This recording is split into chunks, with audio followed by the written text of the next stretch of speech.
सैयदना इमाम हुसैन शहीद करबला, इमाम आली मकाम सिब्ते रसूल रज़ी अल्लाह तआला अन्हु व अर्ज़ाहु अन्ना, जब मदीने तैयबा में थे और आपको यजीद ने बैत के लिए इसरार किया, और जानते हैं मदीने का गवर्नर वलीद बिन उक़बा इमाम हुसैन को अपने घर में बुलाया और रात के वक्त कहा कि आप यजीद की बैत कर लें, सब ठीक हो जाएगा।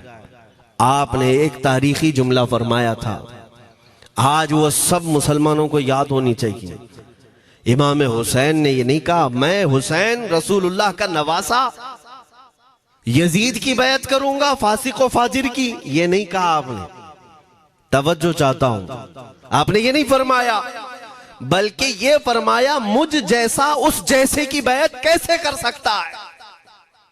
ये क़यामत तक आने वालों के लिए मैसेज है, हुसैन जैसा कभी भी यजीद जैसे की बैत नहीं कर सकता, और ना ही वैसों की ताकत को वो मान सकता है। और अल्हम्दुलिल्लाह हमारी माओ ने बचपन से हमें हुसैन को ही सुनाया है, यजीद को नहीं। इसलिए आज अगर किसी तख्त पर यजीद बैठा हो तो हमें डर नहीं लगता इस बात का कि वो गर्दन उड़ा देगा, हमें इस बात का खौफ नहीं लगता कि फांसी पर चढ़ा देगा। हमें इस बात का यकीन है कि अगर हमारे टुकड़े भी हो जाएंगे तो इंशाअल्लाह हमारी रूह करबला जरूर पहुंचेंगी। इमाम हुसैन के साथ क़यामत के दिन उठाए जाएंगे, हक बात करते हुए अगर दुनिया से जाएं। अजीजा ने गिरामी वक़ार, मैं तारीख की चंद झलकियां आपके सामने रखूंगा। मुझे हुक्म भी हुआ है, बहुत जल्दी वक्त खत्म हो जाएगा, समेटना है। मैं चंद मिसालें आपके सामने रखता हूं। ताकत किसे कहते हैं, क़ुव्वत किसे कहते हैं। जिम में जाकर बॉडी बनाने वाला ताकतवर है, काजू बादाम खाने वाला ताकतवर है, मुक्के मारने वाला ताकतवर है। कौन है ताकतवर? ताकत किसे कहते हैं मेरे अजीजों? असल ताकत तो ये है कि तुम इस्तेमाल अपने हाथ पैर कुछ भी ना करो, लेकिन खलबली दूसरों में मची रहे। ये असल ताकत है, ये रब ताला की तरफ से दी हुई होती है इनाम में। वरना आप सोच सकते हैं कि हुसैन आजम के साथ जो लोग आए थे वो कुल काफिला कितना था। अलग अलग रिवायतें, इमाम हुसैन के साथ 135 लोग थे, बाज रिवायात में है 96 थे, 96 लोग थे, बाज रिवायत में 82 थे। शहीद होने वालों की तादाद 72 है। लेकिन इस बात पर अक्सर उलमा मुहद्दिसीन का ख्याल है कि 82 लोग थे, 82 लोग थे। 82 के मुकाबिल में कितने लोगों को आना चाहिए रास्ता रोकने के लिए? अगर किसी आम आदमी से भी पूछे तो डबल कर दो, ट्रिपल कर दो, 4 गुना ज्यादा कर दो। नहीं, 82 को रोकने के लिए पहले 1000 लोग आए, फिर वो 1000 के बाद 4000 प्लस आए, 5000 लोग सिर्फ 82 लोगों को रोकने के लिए आए रास्ता। फिर ये लोग 4 दिन तक रास्ता रोकते ही रहे, 5000 लोग मिलकर। 10वीं मुहर्रम होने से पहले पहले फिर तकरीबन 16000 लोग आए, यानी तकरीबन पूरे टोटल मिलाकर 22000 के करीब, 21000 समथिंग कुछ। 22000 की फौज क्या माने रखती है? किसको रोकने के लिए? 82 लोगों को। इसी से समझ में आता है असल ताकत किसे कहते हैं। ताकत इसी को कहते हैं कि उधर 3 दिन के भूखे और प्यासे हैं, उनके खीमों में साजो सामान भी नहीं, जंग के असबाब भी नहीं, और वो जंग की नीयत से भी नहीं गए। उसके बावजूद 22000 के सीनों में जो खलबली मची है, दुनिया इसी को समझ नहीं पा रही है। अगर दुनिया ये समझती है क्वांटिटी का नाम ताकत है तो हम उसको रद्द करते नहीं, क्वालिटी का नाम ताकत है। ईमान ये असल ताकत है। और एक तारीखी बात मैं आपके सामने रखता हूं। इमाम हुसैन का रास्ता रोकने के लिए सबसे पहले यजीद की फौज से जो शख्स आया था उसको हुर बिन यजीद कहते हैं। हुर बिन यजीद रियाई 1000 का लश्कर लेकर के ये इमाम हुसैन का रास्ता रोकने आए। 2 दिन तक इधर उधर घुमाते रहा, और जब जब नमाजें होती रही इमाम हुसैन मुसल्ला इमामत पर हैं और ये यजीदी इक्तिदा भी कर रहे हैं। हर जमात इमाम हुसैन के पीछे हो रही है। लेकिन मैं आपको बताता हूं 10वीं मुहर्रम से पहले इमाम हुसैन ने खुतबा दिया और यजीदियों से कहा, क्या तुम मेरी हैसियत को नहीं जानते? मैं फातिमा जहरा का बेटा हूं, हैदर कर्रार का नूर नजर हूं, रसूलुल्लाह का नवासा हूं। मेरी निस्बतें क्या तुम्हें नहीं मालूम? तुम मेरे खून से अपने हाथों को न रंगो। मैं तुम्हारे पास ऑप्शन रखता हूं, मैं इस रास्ते से अपने वापस मदीने की तरफ जाता हूं या किसी साहिल की तरफ या दिमश्क जाऊंगा। जंग करना नहीं चाहता तुमसे। ये 3 ऑप्शन जब इमाम हुसैन ने रखा तो यजीदियों ने एक को भी कबूल नहीं किया। वो जंग करना ही चाहते थे, इमाम हुसैन के खून के साथ खेलना ही चाहते थे। लेकिन जो हुर बिन यजीद है, तवज्जो चाहता हूं, जो खुद इमाम हुसैन का रास्ता रोकने के लिए आया, उसके दिल में ये बात आई और उसने आकर के 10वीं मुहर्रम को यजीदियों से कहा, मियां मान लो हुसैन की बात, 3 में से कोई एक बात मान लो, हम जंग नहीं करना चाहते, वो रसूलुल्लाह के बेटे ही तो हैं। तो सारे जो सिपह सालार बड़े बड़े थे, अम्र बिन साद, शिमर वगैरह, हुर बिन यजीद से कहने लगे, तुझे कौन कहता है फैसला करने के लिए? तू सिपाही है, 1000 की नफरी तेरे साथ दी गई है, बस अगर तुझे हमारे साथ रहना है तो मैदान में जमा रह, वरना चला जा, तू सुलह की बातें मत कर। हुर बिन यजीद उसी दिन 10वीं मुहर्रम को उन यजीदियों से कहता, अच्छा अगर तुम मेरे इस बात को नहीं मानते तो तुम्हारी सिपह सालारी तुम्हें मुबारक, मैं हुसैन के खीमे में जा रहा हूं। जो यजीद की तरफ से आया था वो किधर चला गया? मौला हुसैन के खीमे में। कब? सिर्फ 10वीं मुहर्रम, एक रिवायत में 9वीं मुहर्रम को, एक दिन पहले इमाम हुसैन के खीमे में आया, दस्तबोसी की, माफी मांगी और इमाम हुसैन ने कहा, अब तुम जा सकते हो अपने घर। हुर बिन यजीद ने कहा, मैं उस वक्त तक अब आपका साथ नहीं छोड़ूंगा जब तक मेरे जिस्म में आखिरी सांस बाकी रहेगी, मैं आपके साथ रहूंगा। अब इमाम हुसैन की वफादारी में आने वाला कौन था? इसलिए मैं आपको एक चीज दे जाता हूं मेरे अजीजों, अल्लाह अज़्ज़ वजल की कुदरत के फैसले हैं, वो जब चाहता है कहीं से भी किसी को हिदायत अता फरमाता है। वो बातिल कुव्वतों के मौजूद पलने वाला बच्चा भी कभी रब तबारक व तआला हिदायत देता है, उसे आलिम बनाता है, और कभी काबे की छांव में पलने वाले को मौला अबू जहल भी बनाता है, गुमराह कर देता है। हुर बिन यजीद मौला हुसैन के पास आ गए। जो बात मुझे कहनी है उसके लिए मुझे इतना वाकया बयान करना पड़ा है। मैं असल पॉइंट की तरफ आता हूं, क्यों मैं ये बयान कर रहा हूं। जब 10वीं मुहर्रम को जंग शुरू हुई, अम्र बिन साद ने तीर चलाया, तो जानते हैं खीमा हुसैन की तरफ से सबसे पहले मैदान में उतरने वाला यही हुर बिन यजीद ही, यही उतरे अपने घोड़े पर सवार होकर उन्हीं यजीदियों से लड़ने के लिए जिनकी फौज में ये आए थे, उनके मुकाबिल में लड़ने के लिए गए। और जब लड़ने की इब्तिदा हुई, सुबह से दोपहर के करीब तक वो लड़ते रहे, जवाल तक। अब जो बात कहना है तवज्जो से सुनो। हुर बिन यजीद ने सुबह से लड़ाई की, बहुतों ने वहां पर मैदान जंग में मुकाबला आराइयां की हैं, लेकिन हुर बिन यजीद की जो लड़ाई है वो तारीख में लिखी हुई आज भी। उन्होंने यजीदियों के साथ जो जंग किया, कई घंटे जंग करने के बाद, जानते हैं तन्हा हुर बिन यजीद ने 120 यजीदियों को कत्ल किया। 120 की तादाद, एक घोड़सवार एक ही है, 120 को मार गिराया। उसके बाद जामे शहादत नोश किया। मैं तारीख पढ़ रहा था, वहीं पर हमने किताब को रोक दी।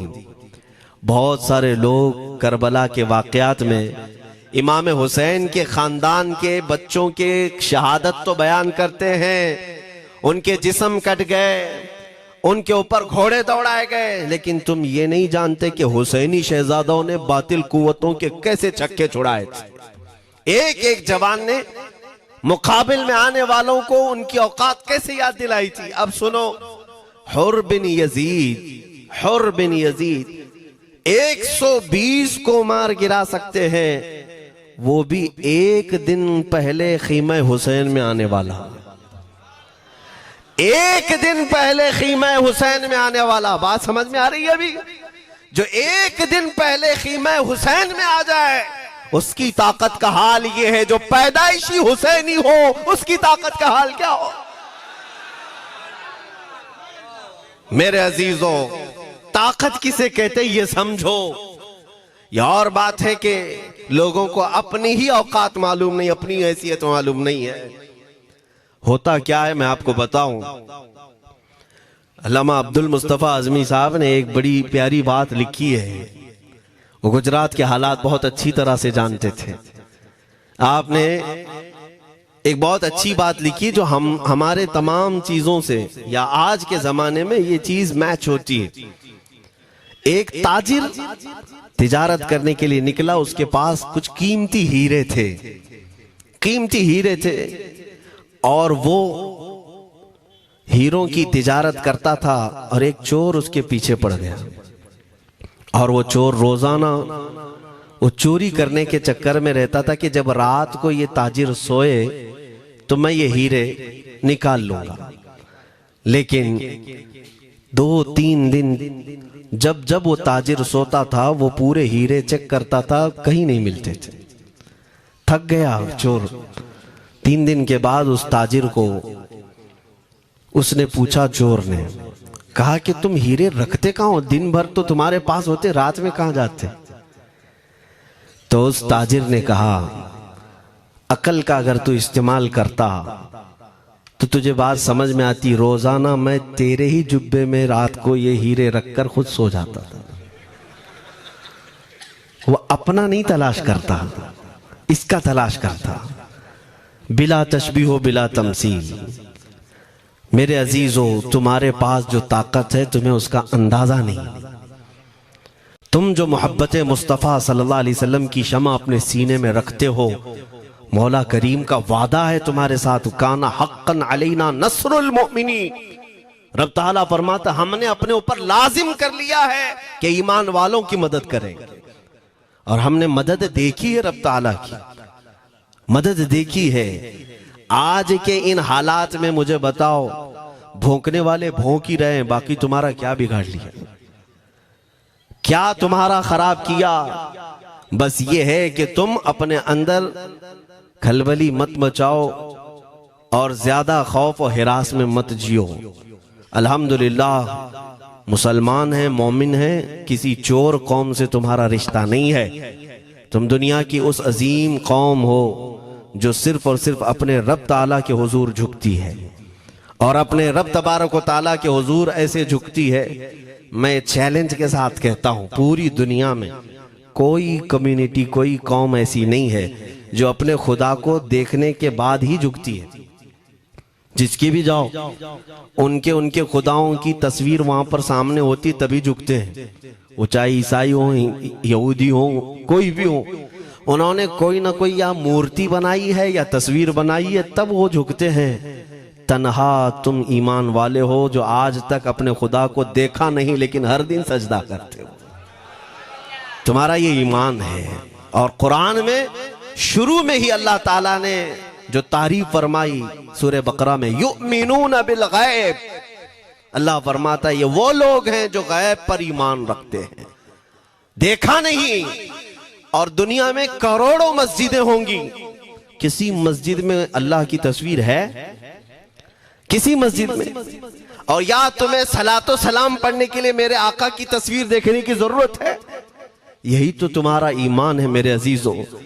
मेरे आका को हमने दिल में बसा रखा है, और जब हुजूर पाक की याद आई बगैर तस्वीर देखे हम खड़े हो जाते हैं, और उनकी मोहब्बत वैसी होती है, हमें किसी तस्वीर और मूरत को देखने की जरूरत भी नहीं होती।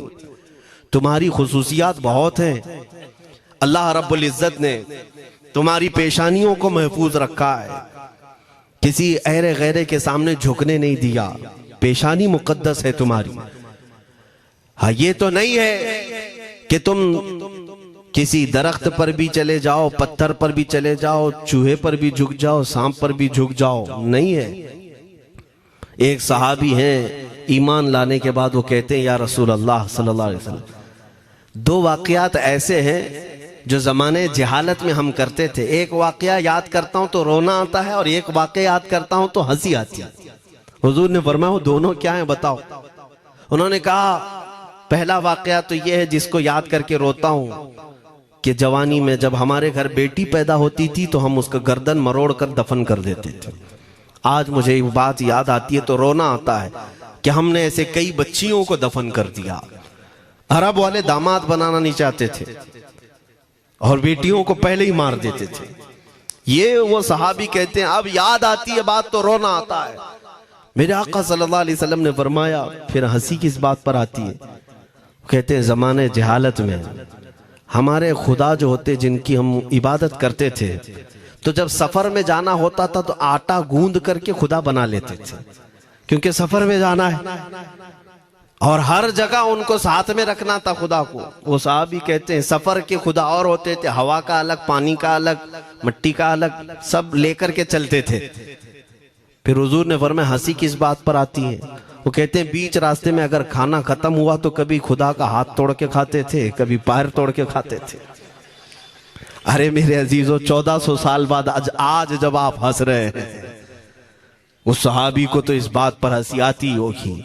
मैं ये बात सिर्फ इसलिए अर्ज कर रहा हूं कि शुक्र मनाओ अल्लाह रब्बुल इज्जत का कि तुम्हें रब तबारक व तआला ने उस कौम में पैदा किया है जिसका माथा सिर्फ वहदहू ला शरीक की बारगाह में झुकती है।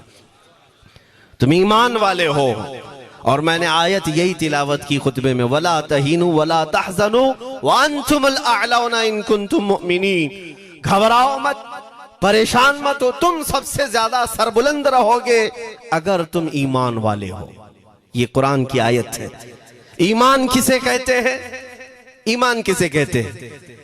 यानी अल्लाह ने फरमाया अगर तुम ईमान वाले हो तो सबसे ज्यादा कामयाब हो। अब हम पूछते हैं रसूल पाक से ईमान किसे कहते हैं? मेरे आका की जुबान से सुनो, ला युमिनु अहदुकुम हत्ता अकूना अहब्बा इलैहि मिन वालिदिही व वलदिही वन नासी अजमईन। हजरत अनस से रिवायत है, हुजूर पाक सल्लल्लाहु अलैहि वसल्लम फरमाते हैं तुम में से उस वक्त तक कोई कामिल ईमान वाला नहीं हो सकता जब तक अपने वालिदैन, अपने बच्चे, अपने और सारे इंसानों से ज्यादा मैं उसके नजदीक महबूब ना बन जाऊं। हुजूर से कामिल मोहब्बत जब तक ना करोगे तब तक ईमान भी कामिल नहीं है। खुलासा कलाम यही है कि मोहम्मद से वफा तूने तो हम तेरे हैं, ये जहां चीज है क्या लौह कलम तेरे हैं। बस इसी बात पर आपको आना है। इकबाल भी ये कहता है मैं जर्मनी गया, यूरोप का सफर किया, वहां की तरक्कियों को देखा और वो लोग बहुत आगे बढ़ रहे थे। मैं इसीलिए सफर किया कि मैं वहां तहकीक करके आऊं, देखूं, अपनी कौम को आकर के मैं बताऊं मुसलमानों को कि किस फील्ड में तुम जाओगे तो कामयाब होंगे। साइंस में, फिजिक्स में, ज्योग्राफी में, केमिस्ट्री में, मैथ्स में, कौन सी फील्ड में तुम जाओगे तो ज्यादा माहिर होगे। कई साल इकबाल ने वहां की खाक छानी, तहकीकात किया और वापस जब आया अपनी कौम की तरफ, अल्लामा इकबाल कहते हैं मैं सारी दुनिया वहां की यूरोप की छान करके आया, यही देखने गया था कि मेरी कौम किस मैदान में उतरे तो कामयाब होगी। तो लोगों ने पूछा क्या वो तुम्हें राज मिल गया? वो कहते हाँ मुझे राज मिल गया।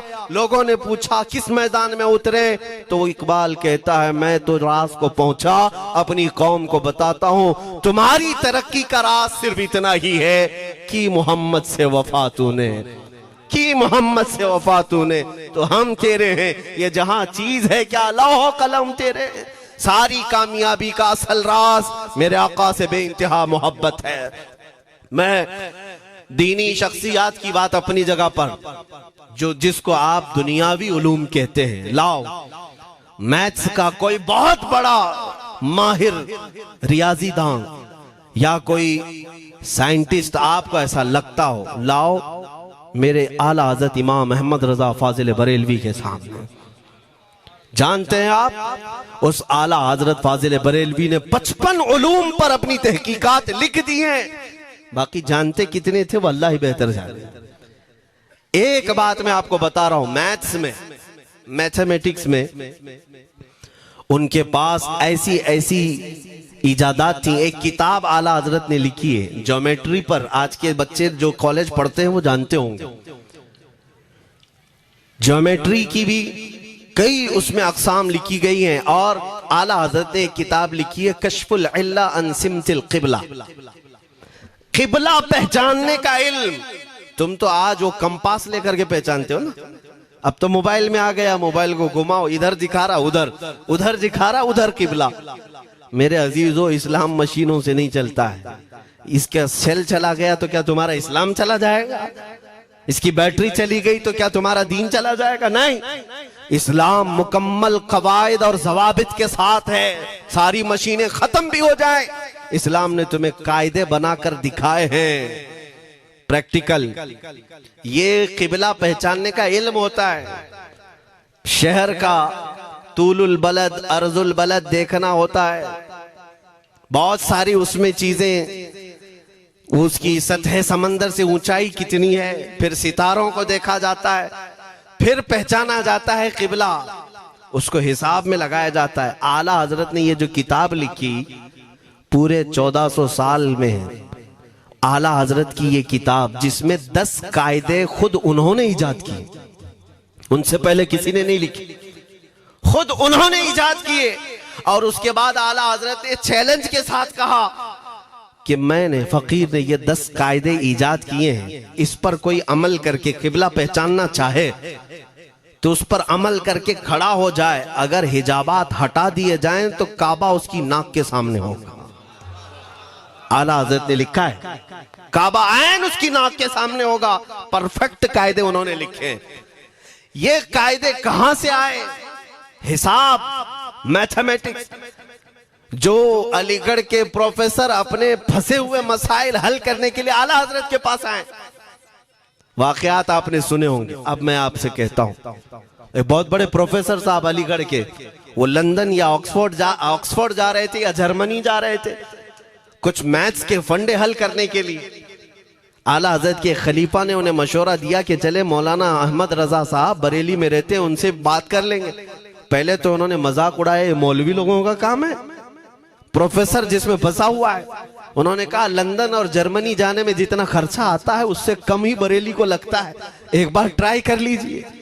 वो आए आला हजरत के यहाँ, वो मौलाना सैयद सुलेमान साहब के कहने पर जब आला हजरत के पास आए, असर का वक्त था, अजान हो चुकी थी, आप मस्जिद की तरफ जा रहे थे। प्रोफेसर साहब से मुलाकात हुई। आला हजरत ने पूछा कैसे आना हुआ? उन्होंने कहा एक बहुत पेचीदा मसले में फंस गया हूं, मैथ्स का, रियाजी का, हिसाब का हल नहीं होता, इसके लिए मैं बाहर का सफर कर रहा था। आपके शागिर्द मौलाना सुलेमान साहब ने कहा कि आपसे मिलने। आला हजरत ने कहा दिखाएं क्या मसला है? उन्होंने कहा इतने शॉर्ट टाइम में यह हल नहीं होगा, नमाज के लिए आप जा रहे हैं। आला हजरत ने फरमाया फिर भी दिखाओ। आला हजरत को उन्होंने वैसे ही खड़े दिखाया। देखते ही आला हजरत ने उंगलियां रखी और कहा इसका यहां से, इसका यहां से, फलां का यहां से, इस तरह आप लगा करके देख ले, मैं असर की नमाज से फारिग होकर आता हूं। वो प्रोफेसर साहब कहते हैं उन्होंने चुटकियों में यूं हल किया, मैं जब बैठ करके उस मसले को लगाया तो तुरंत 2 मिनट में वो मसला हल हो गया। अब जिसके लिए मैं ये वाकया अर्ज कर रहा हूं सुनो। वो हैरत में आंखें फटी फटी रह गई उस प्रोफेसर साहब की। उधर नमाज होने के बाद आए आला हजरत, तो वो अश करने लगे। कहा मौलाना साहब मैं पहली मर्तबा देख रहा हूं कि मदरसे का कोई मौलवी मैथ्स के इतने टफ फंडे को हल कर लेता हो। मौलाना ये तो बताएं ये रियाजी और ये मैथ्स के मसले आपने किससे सीखे? कौन है आपको? किस कॉलेज में, किस यूनिवर्सिटी से आपने सनद हासिल की है? यही मुझे कहना है मेरे अजीज। अब आला हजरत का जवाब सुनो। कहते हैं जनाब मैंने अपने वालिद से सिर्फ प्लस माइनस और मल्टीपल के मसले सीखे, जमा, नफी और ज़रब हमारे वालिद साहब ने बस इतना ही सिखाया। और उस वक्त बचपन में मुझे मंतिक, फलसफा, ये सब किताबें पढ़ने का शौक था। मैं हिसाब के, ज्योमेट्री के ये किताबें लेकर बैठा। मेरे वालिद आए, देखा, पूछा अहमद रजा क्या पढ़ रहे हो? मैंने दिखाया ये मंतिक है, फलसफा है या हिसाब की किताबें हैं। मेरे वालिद ने वो किताबें अपने हाथ में ले ली और कहा, जा रसूलुल्लाह की हदीसें पढ़, सदक़े में सारे इल्म दे दिए जाएंगे। आला हज़रत फरमाते हैं, उसके बाद मैंने अपनी जिंदगी मेरे मुस्तफा के कदमों में लगा दी। ये जो आप देख रहे हैं ये मेरे मुस्तफा के कदमों से छन कर मुझे मिला है। बस बात समझ जाओ, ताकत इसी को कहते हैं। नबी पाक सल्लल्लाहु ताला अलैहि वसल्लम से बेइंतहा मोहब्बत करने वाला वो दुनिया के किसी मैदान में भी तन्हा नहीं होता, तन्हा नहीं होता। अजीजा ने गिरामी वक़ार, मैं इस बात की तरफ आपको ले जाता हूँ। एक सहाबी हजरत सलमा बिन अकवा रदियल्लाहु ताला, इनको राजिलु रसूलिल्लाह कहा जाता है। हुजूर सल्लल्लाहु अलैहि वसल्लम के ऐसे सिपाही जितने गज़वात में गए, जितनी जंगों में गए, कभी घोड़े पर नहीं बैठे, पैदल।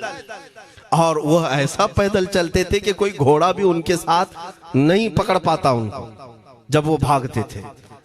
घोड़ा भी अपनी तेज रफ्तारी के बावजूद उन्हें नहीं पकड़ पाता। उनको वो लक़ब मिला था राजिलु रसूलिल्लाह, छल करके सफर करने वाला रसूलुल्लाह का सिपाही। एक बार ऐसा हुआ, एक बनु कार्रा का शख्स जिसका नाम अब्दुर्रहमान है, ये मुनाफिक था, खबीस था। इसने तकरीबन 400 लोगों को जमा किया, अपने हम मिजाज लोगों को, और मदीने पर रात के वक्त एक बगीचे पर हमला किया, पूरे बगीचे को आग लगा दिया। और उसके बाद फिर जो खजूरें थी वहां से सब लूट लिया, लूट करके अपने घोड़ों पर रख लिया और निकल पड़ा। उस वक्त सिवाय हजरत सलमा बिन अकवा के कोई नहीं था। उधर 400 लोग लूट मार कर रहे हैं और खजूरें जमा कर रहे हैं, और ये तन्हा साहबी। इस साहबी का हाल ये है, घोड़ा भी नहीं होता था कभी नहीं। अब इनको जलाल आया कि मेरे मुस्तफा के शहर की एक खजूर भी मैं बाहर जाने नहीं दूंगा जो चोरी करके जा रहा है। उसके बाद आपने पीछा करना शुरू किया। और हकीकत देखें आप, जब हदीस पढ़ेंगे, आला हजरत ने अल मलफूज में भी इसको नकल फरमाया। जब तक मैं ये हदीस पढ़ रहा था इतनी हंसी भी आती है और उनकी इस बहादुरी पर दिल खिल जाता है और सीना चौड़ा होता है कि वो अकेले किस बात पर भाग रहे थे। उनके पीछे 400 लोगों के पीछे भाग रहे। अच्छा, कोई ये कहे कि नादान आदमी है, 400 लोगों को नहीं देख रहा, अकेला भाग रहा है, हो सकता है इनको कोई कह दिया हो, लेकिन मुझे हैरत उन 400 पर हो रही है जो एक से डर के भाग भी रहे थे। वो भी भाग रहे हैं, एक दौड़ा रहा है और 400 भाग रहे हैं। वह अब्दुर्रहमान कार्रा का रहने वाला कारी भागा जा रहा है और सबसे कह रहा है सलमा बिन अकवा से अपनी अपनी जान बचा लो। इसीलिए मैं कहता हूं ये बुज़दिल कौमें हैं, मेरे मुस्तफा के गुलामों का मुकाबला करने की सकत नहीं रखती जिसके सीने में इश्क़ मुस्तफा हो। 400 भागते रहे और ये भगाते रहे बहुत दूर तक। जब हज़रत सलमा बिन अकवा भागते थे तो घोड़े भी पीछे पड़ जाते, और आप जैसे जैसे कोई घोड़सवार आता उसकी टांग पकड़कर खींचते और उसकी गर्दन पर पैर रखते, फिर आगे निकल पड़ते थे। न जाने कितनों को उन्होंने तन्हा अपने हाथों से गिराया, कोई मुकाबला करने को तैयार नहीं। गिराते भी हैं और उनकी गिरी हुई खजूरें जमा भी करते हैं कि मुझे मदीने वापस ले जाना है। उस सहाबी को मैं पढ़ता हूं, अजीजा ने गिरामी खजूरें जमा करते रहे और उन्हें भगाते रहे। आखिर में वो 10-10 की टुकड़ियों में बदल गए। वो अब्दुर्रहमान कार्रा का रहने वाला, वो कहने लगा एक साथ मत भागो, ये अकेले सबको भगा रहा है, 10 इधर जाओ, 10 उधर जाओ, 10 उधर जाओ। जालिमों, पलट कर मेरे मुस्तफा के गुलाम का मुकाबला करके देखते हैं, लेकिन किसी से नहीं हुआ। वो पहाड़ की चोटियों में चले गए। हजरत सलमा बिन अकवा पहाड़ पे भी चढ़ने लग गए। तो अब्दुर्रहमान कार्रा वो कहता है वहीं से चीख करके, सलमा बिन अकवा तुमको क्या चाहिए, क्यों पीछा कर रहे हो? कहा मैं शहर रसूल की एक खजूर भी जब तक तुम्हारे पास होगी पीछा करता रहूंगा। उसने वहीं से अपने सारे साथियों को पुकार कर कहा सारे लोग खजूरें फेंक दो, अपनी जान बचा लो। सबों ने खजूरें दे दी। हजरत सलमा बिन अकवा पूरी खजूरें जमा की है, कितनों को रोनते हुए वापस आने लगे। जानते हैं एक सहाबी और है हजरत अबू कुतादा, जिनको फारिसु रसूलिल्लाह कहा जाता है। उनका घोड़ा दौड़ता हुआ, उनको दौड़ाता हुआ हजरत अबू कुतादा उस पर हैं और 10 लोग और साथ हैं। वो हजरत सलमा बिन अकवा की मदद के लिए आ गए। जब वो आए तो ये अक्सर को तो गिरा चुके थे, खजूरें ले भी चुके थे। हजरत अबू कुतादा 10 सहाबा के साथ जब आए, हजरत सलमा बिन अकवा की और मदद हो गई। अब ये मदीने आने लगे तो तवज्जो चाहता हूं। हजरत सलमा बिन अकवा ने पूछा, मैं तो अकेला दौड़ा रहा था, कोई मुझे न देखा था, न ये वाकई की किसी को खबर थी, तुम यहां तक कैसे आए? तुमको किसने भेजा मेरी मदद के लिए? मुसलमानों याद रखो, मेरे मुस्तफा की वफादारी में जब कोई निकलता है तो कहां से मदद आती है अंदाजा भी नहीं होता। हजरत सलमा बिन अकवा ने उनसे पूछा, अबू कुतादा से, तुम आए कैसे?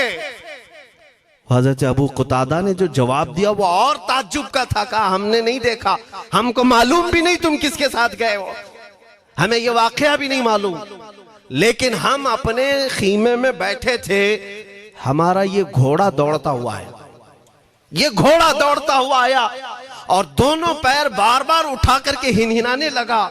मेरा घोड़ा ऐसा कभी करता नहीं, वो जिहाद में जाने वाला घोड़ा है, फरमाबरदार है। अबू कुतादा ने उसको सहलाया लेकिन फिर भी वो खामोश नहीं हुआ। हजरत अबू कुतादा कहते, मैं पहचान लिया, वो अपनी पीठ पर मुझे सवार करना चाहता है। मैं इसकी पीठ पर बैठ गया। मेरे साथी भी ताज्जुब में थे, इतनी वक्त गुजर जाने के बाद घोड़े को न भूख लगी है न प्यास लगी है, ये कहां ले जा रहा है? अबू कुतादा कहते, ये घोड़ा है जो तुझ तक हम सबको ले आया है। हजरत सलमा बिन अकवा ने कहा, हाँ मुझे याद है, जब मैं उन 400 को दौड़ा रहा था तो तुम्हारा घोड़ा मुझे देख रहा था। पता ये चला दुनिया का हर जानवर भी मेरे मुस्तफा का वफादार है।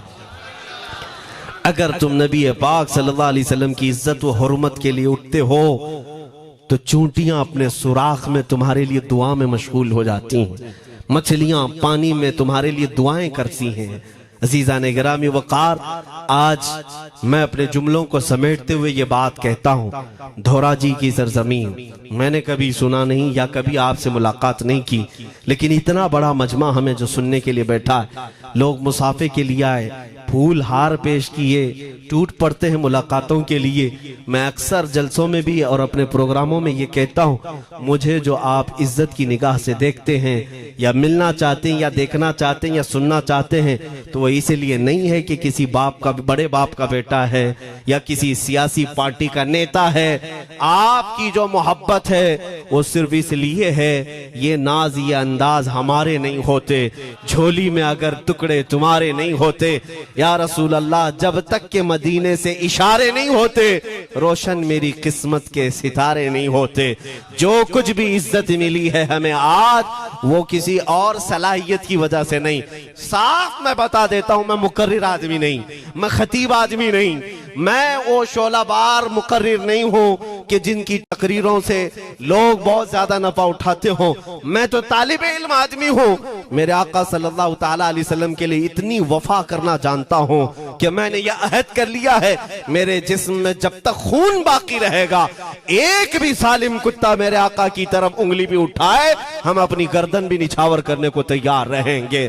मेरे आका सल्लल्लाहु ताला अलैहि वसल्लम के लिए कुर्बानी का जज्बा है, इसलिए मेरे आका ने ये इज्जत अता की है। फिर मुझे ये कहने का हक भी है, जब तक बिके न थे तो कोई पूछता न था, या रसूल अल्लाह तुमने खरीद कर हमें अनमोल कर दिया।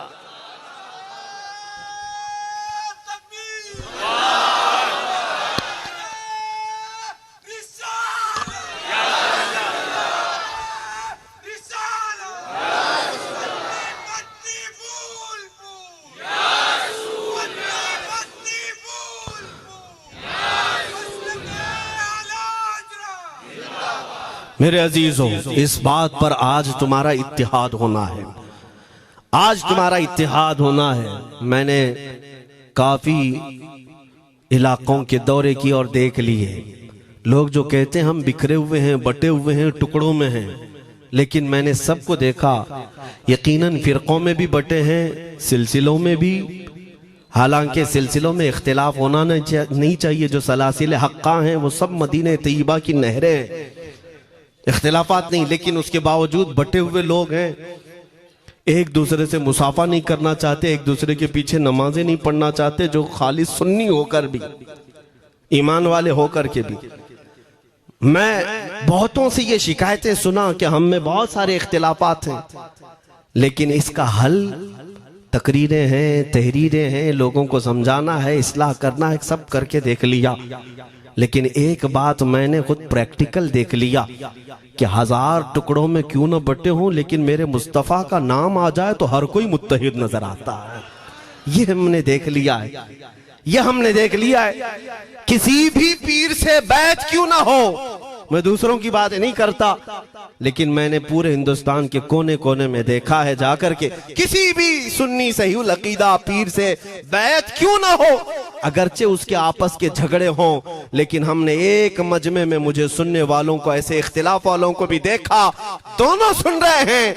लेकिन जब हमने पूछा मेरे मुस्तफ़ा करीम की इज्जत पर बात आए तो तुम में से कौन खड़ा हो सकता है, हर इख्तिलाफ रखने वाला भी ये कहता है, या रसूल अल्लाह, ये जिस्म भी तुम्हारा, ये जान भी तुम्हारी, करूं तेरे नाम पे जां फिदा, न बस एक जां दो जहां फिदा, दो जहां से भी नहीं जी भरा, करूं क्या करोड़ों जहां नहीं। ये हर एक का नारा है। इससे पता ये चला कि आज तुम सबको अगर कोई चीज जोड़ सकती है तो नाम मोहम्मद है, मेरे मुस्तफ़ा करीम सल्लल्लाहु अलैहि वसल्लम की मोहब्बत है। गुंबदे खजरा की छांव में सबको जमा करो, इंशाअल्लाह अज़ीज इत्तिहाद बरकरार रहेगा। असल की तरफ नजर रखो, बादशाह की तरफ नजर रखो। बाकी जितने वली हैं, जितने पीर हैं, सब वजीर हैं, सब वजीर हैं। बादशाह सिर्फ मेरा मुस्तफ़ा है। नबी पाक सल्लल्लाहु ताला अलैहि वसल्लम को हम शहंशाह तस्लीम करते हैं। लिहाजा अगर बादशाह की तरफ नजर होगी तो तुम्हें शैतान ये इस तरह की लड़ाइयों में नहीं रखेगा, वो कामयाब नहीं हो सकेगा। तुम सबका मिशन अगर मेरे मुस्तफ़ा की इज्जत और उनकी नामूस हो जाए, हुजूर अकरम सल्लल्लाहु ताला अलैहि वसल्लम की तरफ हमने देखा है बड़े बड़े इख्तिलाफात खत्म हो जाते हैं। हजरत अबू ज़र ग़िफ़ारी, हजरत बिलाल हबशी, दोनों में झगड़ा हो गया था, तकरार हुई। हजरत अबू ज़र ग़िफ़ारी ने सिर्फ हजरत बिलाल को गुस्से में आकर कहा, काली औरत के बेटे, या इब्न उम्मी सौदा। ये तकरार में हो जाता है। हजरत बिलाल को ये बात लग गई, थे तो काले, लेकिन सहाबी ने कहा था काली औरत के बेटे। हुजूर के पास जाकर अर्ज किया, या रसूल अल्लाह, अबू ज़र ने मुझे आज यूं कहा, अबू ज़र ने मुझे आज यूं कहा, काली औरत के बेटे। मेरे आका सल्लल्लाहु अलैहि वसल्लम को जला लाया, बाहर आए, बुलाया, अबू ज़र कहाँ है? आए। हुजूर पाक ने उनको मुखातिब करके सिर्फ इतना फरमाया, अफीकल जाहिलिया, अभी तक तुम्हारे अंदर पुरानी जाहिलियत बाकी है? 3 बार पूछा और उसके बाद मेरे आका चले गए, कुछ नहीं फरमाया। पुराने जमाने की काफिरों की जाहिलियत अभी बाकी है, जो माँ के नाम से लोगों को गालियां देते या पुकारते थे। हजरत अबू ज़र ग़िफ़ारी को इतनी बात लग गई कि मेरे आका मुझसे रूठ गए, मेरे आका के दिल पर यह बात लग गई। तो उन्होंने ये नहीं किया कि देखा जाएगा बाद में क्या होगा, नहीं, सीधे मस्जिद नबवी में हजरत बिलाल को ढूंढने के लिए आए। कहाँ है? हजरत बिलाल मिल गए तो उनका हाथ पकड़ करके लाए। अबू ज़र ग़िफ़ारी जमीन पर लेट गए, सो गए। कहा है बिलाल, मुझे माफ कर दे, मैंने तुझे सख्त जुमला कहा, मुझे माफ कर दे। हजरत बिलाल ने कहा, ठीक है, मैंने माफ कर दिया, हो गई बात। लेकिन हजरत अबू ज़र ग़िफ़ारी ने कहा, नहीं, मेरा दिल इस पर सुकून नहीं मानेगा। एक काम करो ए बिलाल, तुम अपना ये पैर मेरे चेहरे पर रगड़ो, ये तुम्हारा तलवा जिसको मैंने काला कहा था, उसी तलवे से मेरे चेहरे पर तुम रगड़ो, ताकि मुझे मेरी हैसियत पता चल जाए। हजरत बिलाल क्या उनकी बात पर अपना पांव उनके चेहरे पर रगड़ देते? दोनों हाथों से उनको जमीन पर उठाया और सीने से सीना लगाया। कहा है अबू ज़र, कैसी बात करते हो? जिस आका के तुम गुलाम हो, उसी आका का मैं भी गुलाम। मैंने ये तारीख में पढ़ा है, अगर सख्तियों को कोई चीज जोड़ सकती है तो वो मेरे आका की मोहब्बत है और मुस्तफा करीम की मोहब्बत है। तुम्हारे सीने चौड़ा कर देगी, तुम्हारा दिल कुशादा कर देगी, तुम अपनों को एक्सेप्ट करने लग जाओगे अपने नबी की निस्बत पर।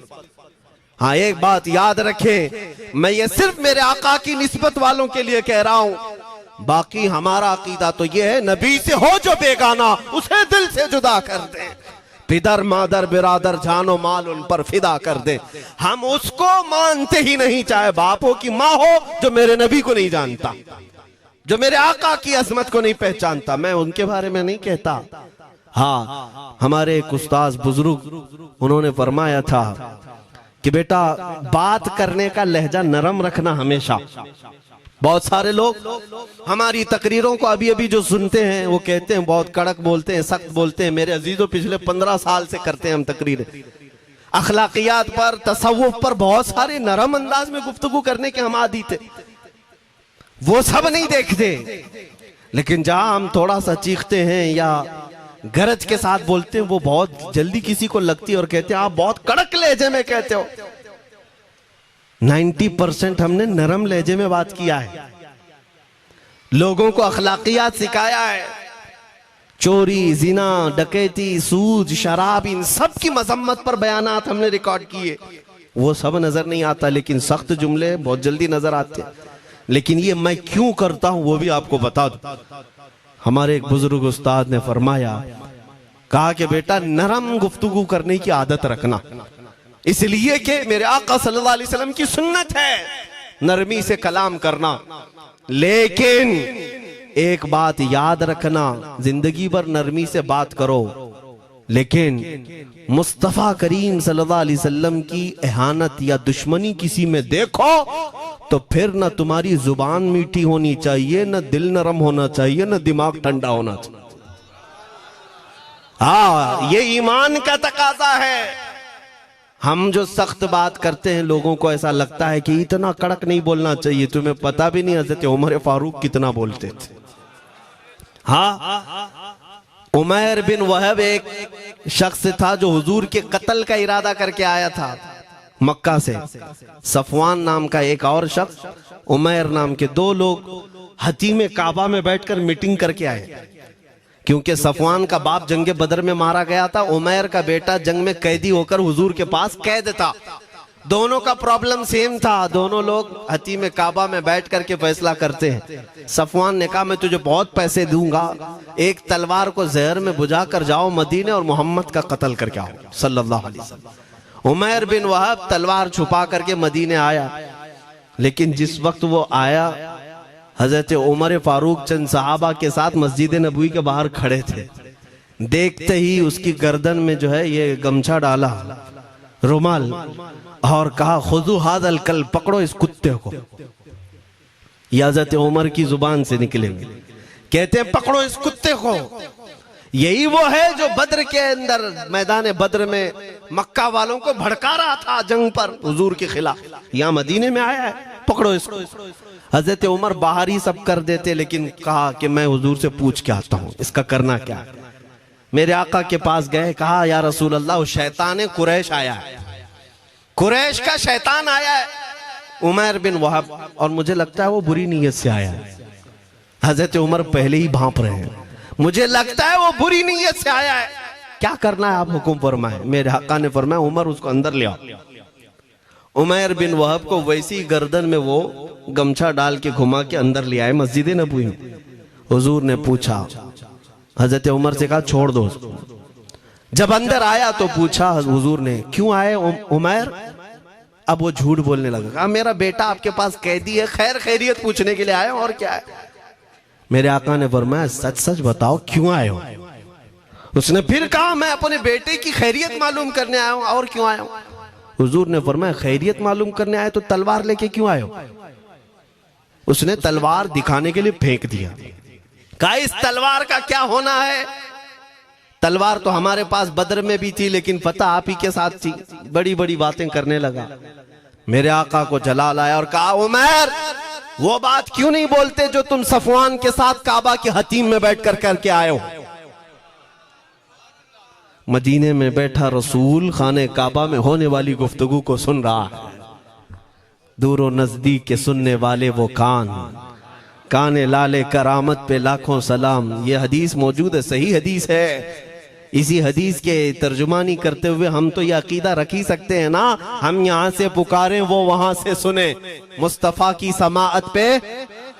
हाँ, ये अकीदा बरेली वाले का जो है वो अपने पेट का अकीदा नहीं, ये सहाबा का अकीदा है। मेरे अजीजों, जब मेरे आका ने फरमाया वो बात बताओ जो हतीम काबा में करके आए हो, अब थर थर थर कांपने लग गया। इससे इस रसूल से क्या छुपाएं जो हतीम काबा में तन्हाई में होने वाली मीटिंग को भी जानता हो। कहा अब मैं क्या बताऊं जब आपको सब मालूम है। अब मैं जो कहना चाहता हूं वो ये है, अशहदु अन्नका मुहम्मदन रसूलुल्लाह, मैं गवाही देता हूं कि आप मोहम्मद अल्लाह के रसूल हैं सल्लल्लाहु अलैहि वसल्लम। ईमान ले आए। अब सुनिए मेरे अजीजों, ईमान लाने के बाद हुजूर पाक सल्लल्लाहु अलैहि वसल्लम ने तलकीन फरमाई कि अब इस्लाम पर कायम रहो, ईमान पर बरकरार रहो। कत्ल करने के लिए आया, मेरे मुस्तफ़ा का गुलाम बन गए। अब उसके बाद हजरत उमर क्या कहते हैं, हजरत उमर जो गमछा गले में डाल के अंदर लाए थे, अब गले में हाथ डालकर बाहर ले जाते हैं।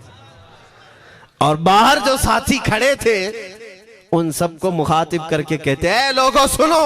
हजरत उमर के अल्फाज सुने, कहते हैं थोड़ी देर पहले ये जो शख्स तुम देख रहे हो, मुझे खिंजीर इससे अच्छा लगता था।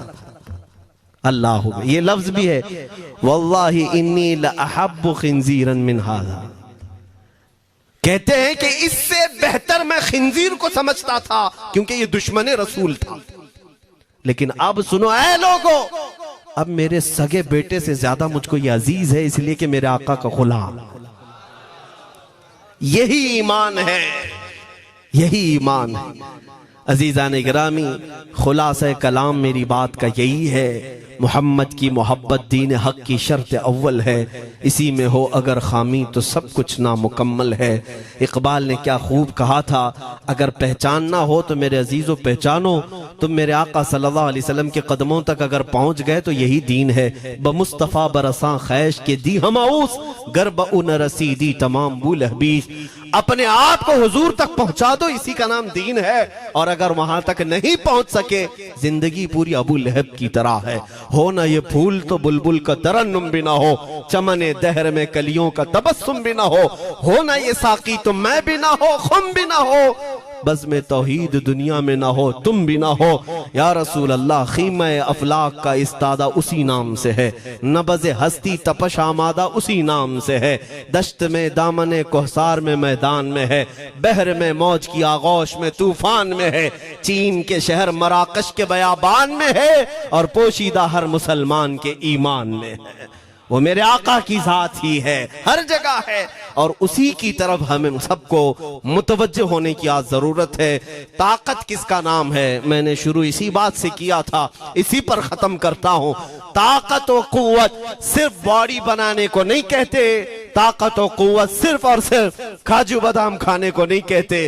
ताकत और कुव्वत उसके अंदर है जो देखने को अगरचे कमजोर लगता हो, लेकिन दुश्मनों के सीने उसकी याद से ही आज भी खलबली मच जाती हो। हमने देखा है 100 साल पहले की बात, आला हज़रत इमाम अहले सुन्नत फाजिल बरेलवी इमाम अहमद रजा खां, नाम तो हर बच्चा जानता है आज, और अपनों से ज्यादा गैर भी जानते हैं और थरथराते भी हैं। लेकिन क्या कभी तुमने आला हजरत की सीरत में यह पढ़ा कि उनका जिस्म कैसा था? उनका जिस्म कैसा था? बहुत लहीम शहीम, चौड़े सीने वाले, बड़े बाल वाले, ऊंचे चेहरे वाले? नहीं मेरे अजीजों, तारीख में आप पढ़ोगे आला हजरत कसरत से लिखने की वजह से, कसरत से इबादत की वजह से, जिस्मानी एतबार से बड़े दुबले पतले थे, बड़े दुबले पतले थे। लोग देखने वालों ने यह कहा है जिस्मानी साख्त ऐसी नहीं थी कि कोई पहलवान नजर आता हो, दुबले पतले थे, नहीफ थे, देखने में कमजोर लगते थे। लेकिन मजाल है जब वो आशिक रसूल का कलम चलता था, कलम चलता था, और वो भी यूं पुकार कर कहता था ये रजा के नेज़े की मार है, कि आदू के सीने में गार है, किसे चारा जोई का वार है, कि ये वार वार से पार है। और फिर उन काफिरों को कहा था उस इमाम अहले सुन्नत ने, किल के रजा है खंजरे खूंखार बरकबार। ये कोई दावा नहीं कर सकता आज। किल्क किसको कहते हैं समझा भी देता हूं मैं आपको। किल्क रजा, आला हज़रत अपने कलम को कह रहे हैं, किल्क मतलब कलम, रजा का कलम कैसा है? खंजरे खून खार बरकबार, यानी खून पीने वाला खंजर और चमक पैदा करने वाली जो बिजली होती है। आला हज़रत बड़े नरम दिल भी थे, रहम दिल भी थे। अपनों को जब नवाजते थे तो बेहिसाब नवाजते थे। आजिजी ऐसी कि बच्चों से भी माफी मांगते, आजिजी ऐसी, और अपने पीर खाने पर जाने की बात आए तो चप्पलें कितनी दूर छोड़ जाए। गुरूर और घमंड की बात नहीं, लेकिन जब मेरे मुस्तफा के दुश्मनों से मुकाबले की बात आती तो यूं कहते, तुम क्या समझते हो किल के रजा है खंजरे खूंखार बरकबार, आदा से कह दो खैर मनाए न शर करे। ये बात ईमान के तकाजे की है। मैं आज हर आलिम से मिंबर पर बैठे हुए और हर मोमिन से यही कहना चाहता हूं, जो मेरे मुस्तफा की इज्जत की बात आए सर चढ़कर बोलना सीख जाओ। मेरे आका ने फरमाया है, जालिम और जाबिर बादशाह के सामने हक बात का ऐलान करना सबसे अफजल जिहाद है। और ये तो कर ही सकते हो। उन पाखंडियों को लफ्ज़े जिहाद से भी डर लगता है और लफ्ज़े जिहाद पर ही बड़ा प्रोपेगेंडा करते हैं। मुझे इस बात का कोई खौफ नहीं।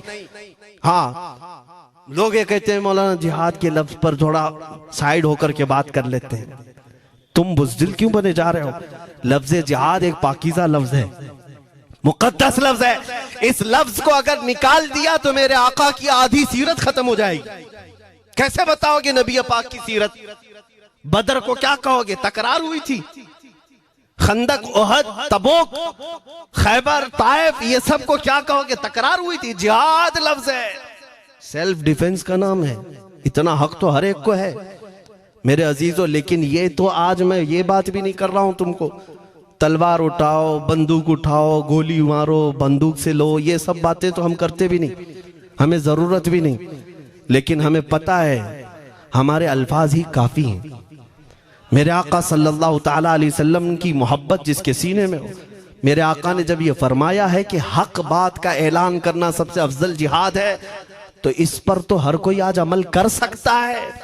हक बात कहो, मिंबरों से कहो, और ट्रस्टियों से भी कहता हूं उलमा को कहने की आजादी भी दो कि वो बुज़दिल न बनाए। खौफ न रख रजा जरा, तू तो है अब्दे मुस्तफा। एक बात समझ करके चले, हम मुल्क के खिलाफ, कानून के खिलाफ नहीं बोलना चाहते। मुल्क हमारा भी है, देश हमारा भी है, और यहाँ के कवानीन जिस पर हम अमल कर रहे हैं, खुशी से अमल कर रहे हैं। लेकिन इन जालिमों ने क्या बना दिया है, इनके नजदीक देश पूरा मोदी है। हाँ, इन साहब के बारे में मत बोलो, वो देश है, कल को अगर नहीं रहे तो देश चला जाएगा। मेरे अजीजों, किसी व्यक्ति, किसी शख्स की गलत पॉलिसियों पर तनकीद करने का नाम देश के खिलाफ बोलना नहीं है। हम अपने देश से मोहब्बत ऐसी करते हैं, ऐसी करते हैं। आज भी आजादी का दिन है ना, आजादी का दिन है। ये लगे हाथों ये बात कह करके गुजरता हूं। आज भी जा करके देखें, इंडिया गेट पर सबसे ज्यादा शहीदों के नाम जो लिखे गए हैं वो मुसलमानों के हैं। इनको क्या पता है 1857 से जो अंग्रेजों के खिलाफ लड़ रहे थे, ये लड़ रहे थे। आजादी का परचम सबसे पहले बुलंद करने वाला कोई संगी नहीं था, वो शहीद टीपू सुल्तान था। सबसे पहले तोपमैन हिंदुस्तान का, अंग्रेजों के खिलाफ आवाज बुलंद करने वाला, पूरे अंग्रेज उसके खिलाफ खड़े थे। इनको आज बोलने की तौफीक भी नहीं मिलती। और उसके अलावा वो उलमा की बात कहां चली गई आज? अंग्रेज तारीखदान ने लिखा है कि सबसे ज्यादा हमें खतरा हिंदुस्तान में मुसलमानों से था, और हमने दिल्ली से लेकर कश्मीर तक कोई एक झाड़, कोई एक दरख्त बाकी नहीं था जिसमें हमने एक आलिम को लटकाया नहीं था फांसी पर। जिनकी तादाद गिनी गई है तो तकरीबन 26,000 उलमा को इन्होंने फांसी दी थी, दिल्ली से लेकर कश्मीर तक। मुझे बताओ, जजीरा अंडमान निकोबार में किसको भेजा इन्होंने? मौलाना फजल हक खैराबादी, इनायत अहमद काकोरवी, ये तमाम वो लोग हैं। अल्लामा इनायत अहमद काकोरवी, जिनकी किताब आज तकरीबन हर मदरसे में पढ़ाई जाती है, इल्म उस्सिक़ा। ये किताब यहाँ चटाई पर बैठकर लिखी हुई नहीं, उस जेल की दीवारों पर लिखी हुई किताब। उसको पढ़ करके आज बच्चे आलिम बनते, हम भी पढ़े। ये वो लोग हैं जिनको सिर्फ और सिर्फ हक बात कहने की बुनियाद पर जिंदगी भर जेल में डाल दिया गया। आज ढूंढ करके निकालो मौलाना फजल हक खैराबादी का मजार कहाँ है, और अंडमान निकोबार में। जहां काला पानी की सजा दी जाती थी।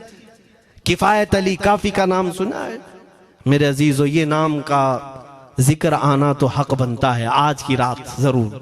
मुरादाबाद शहर का वो आलिम रब्बानी, वो सिर्फ और सिर्फ मुजाहिद आजादी नहीं बल्कि फना फिर रसूल भी था। आप इसी से अंदाजा लगा ले, आला हजरत जैसा आशिक, हदायके बख्शिश लिखने वाला। आला हजरत के अशार तो पता है ना, इमामुल कलाम कहते हैं। आला हजरत की नातों को इमामुल कलाम कहते हैं। सारे कलामों का इमाम आला हजरत की नाते हैं। पढ़ करके देख लो, वजद आ जाए हुजूर की नाते। लेकिन उस आला हजरत से पूछा गया आप किसकी नाते पसंद करते हैं? आला हजरत फरमाते हैं मैं सिर्फ दो ही लोगों की नाते सुनता हूं, या तो हसन रजा बरेलवी की या अल्लामा किफायत अली काफी की। आला हजरत जिसकी नाते सुनते हो, इसी से अंदाजा कर सकते हो किफायत अली काफी कौन थे।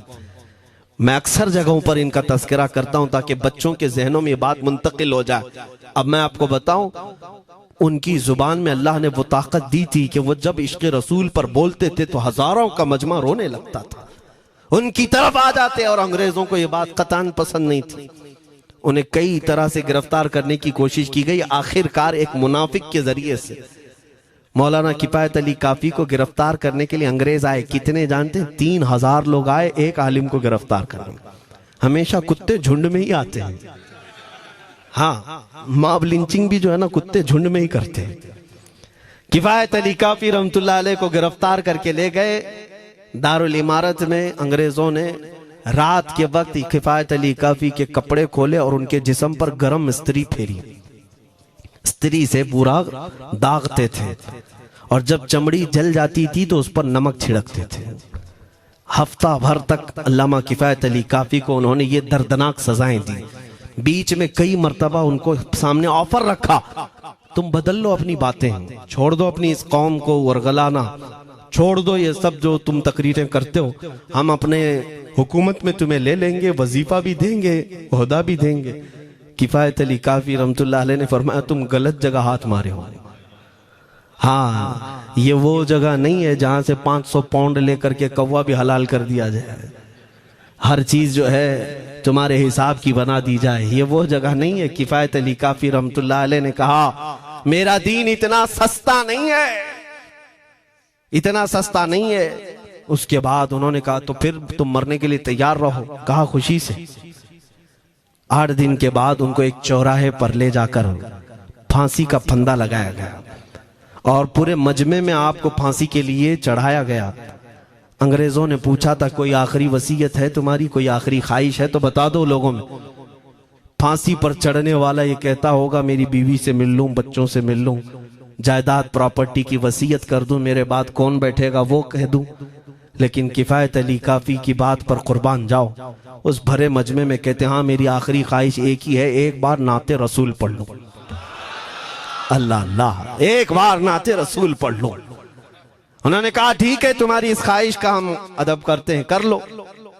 किफायत अली काफी रहमतुल्लाह अलैह फांसी के फंदे पर चढ़ने से पहले क्या मगन होकर के गुनगुना रहे थे, यूं कह रहे थे कोई गुल बाकी रहेगा न चमन रह जाएगा, पर रसूलुल्लाह का दीने हसन रह जाएगा। अतलसो कम ख्वाब की पोशाक पे नाजा न हो, इस तने वे जान पर खाकी कफन रह जाएगा। सब फना हो जाएंगे हश्र तक काफी वो, लेकिन नाम हजरत का जुबानों पर सुखन रह जाएगा। ये नाते पाक गुनगुनाते हुए चढ़ गए फांसी के फंदे पर। लोगों ने देखा फांसी तो लगी लेकिन लबों पर उसी तरह की मुस्कुराहट थी। क्यों? ये राज है मेरे अजीजों, मरने वाला ही जानता है। फंदा बाद में लगता है, आमिना का लाल पहले तशरीफ लाता है। मौत का दर्द उसे क्या होगा जो जमाले मुस्तफा देख रहा हो, मेरे आका सल्लल्लाहु ताला अलैहि वसल्लम की तरफ महव हो। अब सुनो, मैं ये बात क्यों कह रहा हूं, तुम इन बातों से घबराना नहीं, इन बातों से डरना नहीं कि कल को अगर आपके मिंबर पर बैठकर खिताब करने वाला ये आपका गुलाम मर जाता है, कट जाता है, कोई मुझे मार देता है, तो इस बात का यकीन रख लेना दीन रुकेगा नहीं। और मेरे आका सल्लल्लाहु अलैहि वसल्लम के नामूस और उनकी इज्जत में कोई कमी आने वाली नहीं। हमारे मर जाने से कुछ नहीं होना है, इसीलिए कि हर सुन्नी बच्चा जानता है इस्लाम जिंदा होता है हर करबला। हम मरने के बाद इस बात का यकीन रखते हैं अगर हमारी मौत हो गई इस रास्ते में तो इस्लाम की आबियारी होगी, इस्लाम और फूलेगा फलेगा। और हुआ यही, किफायत अली काफी को फांसी का फंदा देकर 8 दिन तक जश्न मनाया था अंग्रेजों ने। जब मौलवी चला गया जो लोगों को तकरीर करता था, हजारों का जमा करता था, हुजूर अकरम सल्लल्लाहु अलैहि वसल्लम की मोहब्बत की बातें करता था, चला गया, हमने फांसी दे दी। लेकिन इन जालिमों को मालूम नहीं मेरे खुदा का कानून क्या है, कुदरत खुदाबंदी का कानून क्या है। मुरादाबाद शहर में ये किफायत अली काफी को 1857 के पहले फांसी दे रहे हैं और उसी साल मुरादाबाद के करीब बरेली शहर में अल्लाह ताला अहमद रजा पैदा कर रहा है। तुम एक आशिक को फांसी दिए, हुजूर पाक के चाहने वाले को तुमने फांसी देकर ये समझा कि आप खत्म हो गया इश्क की बातें करने वाला।